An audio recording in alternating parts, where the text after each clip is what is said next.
Oh, hello there. I didn't see you. Welcome.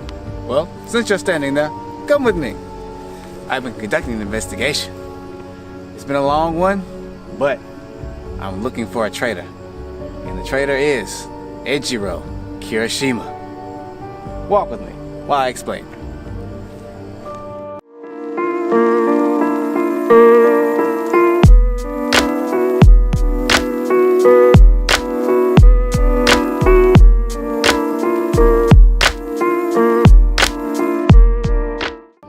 Before we start this investigation, let me introduce you to a colleague of mine. This is Watson. Say hello, Watson. Watson is shy. But, nonetheless, we must continue this investigation.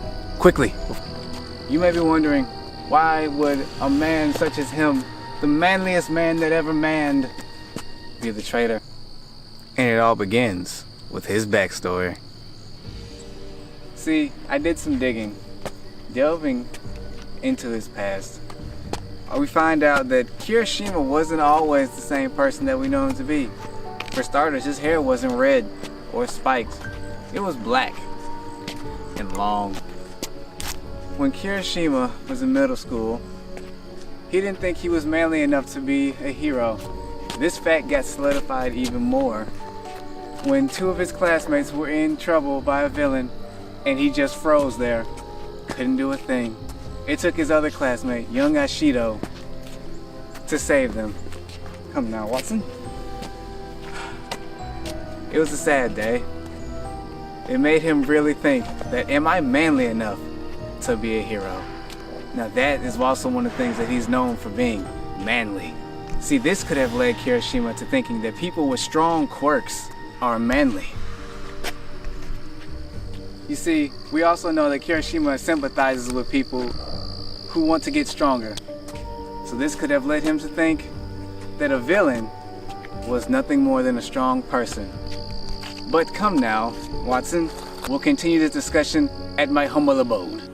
Ah, that's better. It was quite chilly outside. Please excuse the absence of my dear, humble assistant. She has paperwork to do, so that's what it is. But now, getting back to what I was saying. Ah, wait. This place is so stuffy. Let me change clothes right quick. Ah, that's better. I feel more free. Oh, I'm not taking my shades off. You never ask a man to take his shades off in his own house. Now, continuing where we left off. Kirishima may have looked up to the wrong crowd, mistaking their strong quirks as being manly. And he could have hooked up with someone that had ties to the League of Villains. But if you look at his friends and his family, the people that he hangs out with most, it's easy to see that either a family member or a friend had to be the one to influence him, because I highly doubt that someone like Tomura Shigaraki, who has the mental capacity of a child, could convince him. But if it was a friend or a family member, now we're in business. Because if you look into the manga, you will recall that Togeta was once so hard on a student that it made them drop out of UA. So, and this was all stated by his other classmate, Nejire. And the whole time she's talking about this, we see Kirishima in the fact, reacting to it silently, almost like he knew the person. So, when you connect the dots like that, it's easy to see that the person that dropped out might have been either a friend or a family member of Kirishima's. Now, Kirishima is not a full-on bad guy, but someone who's just lost, because you have to remember that these are kids that we are dealing with, and it's easy to forget this. Even All Might once stated this. But come with me into my laboratory as we delve even deeper. Point number 3. Oh, did you want a cookie? I kind of took a bite out of it. No? Good, I'm hungry anyway.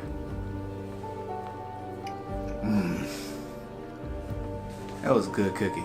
Now, point number 3, the training camp arc. Now, during the training camp arc, we got showed a scene where it shows all the kids sleeping. But if you notice in that scene, there's one bed that's empty. Who's missing out of that scene? Kirishima. I wonder why. He could have been taking a leak. He could have been shooting the midnight breeze, getting some fresh air. Or he could have been helping out the villains before they got in. Because that scene we saw is also the same night before the attack. Now, this is also where I say that this is where Kirishima starts to see the error of his ways. Because he lets them in, he thinks they're just gonna do, you know, little scare tactics and all that. But no, it turns into pretty much like a full-on brawl fest. And one of his friends ends up getting kidnapped, aka Young Bakugo, or Explosion Death Murder as he likes to be called, but that hero name will never pass, as we all know, hopefully.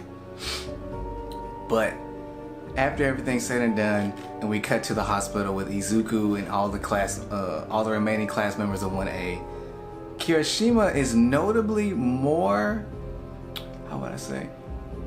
He's more aggressive about going to get Bakugo back, despite the law and All Might himself telling him to not, well, telling not just him, but tell all the students to let it go, let the pros handle it, this is what they do.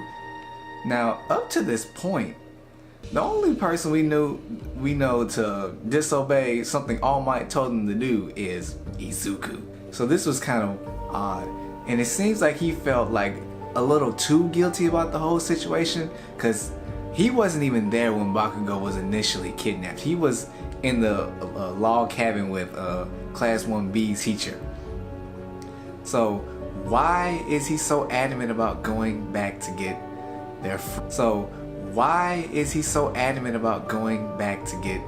their friend?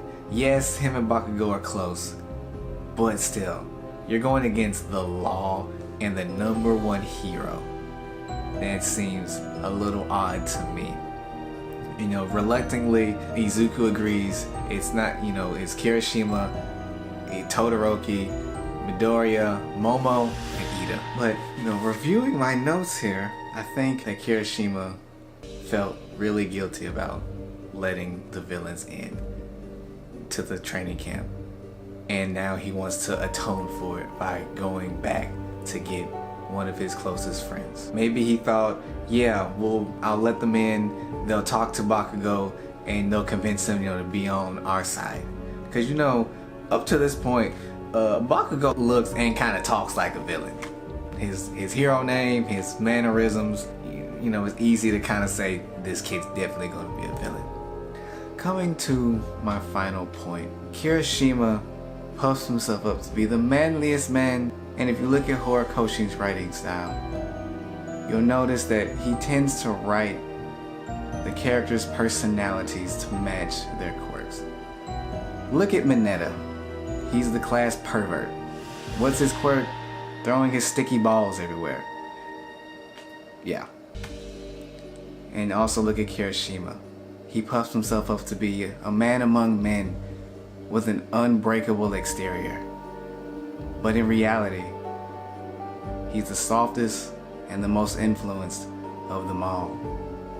Horikoshi wrote Kirishima to be the one that brings the class together, kind of like the big brother of the group.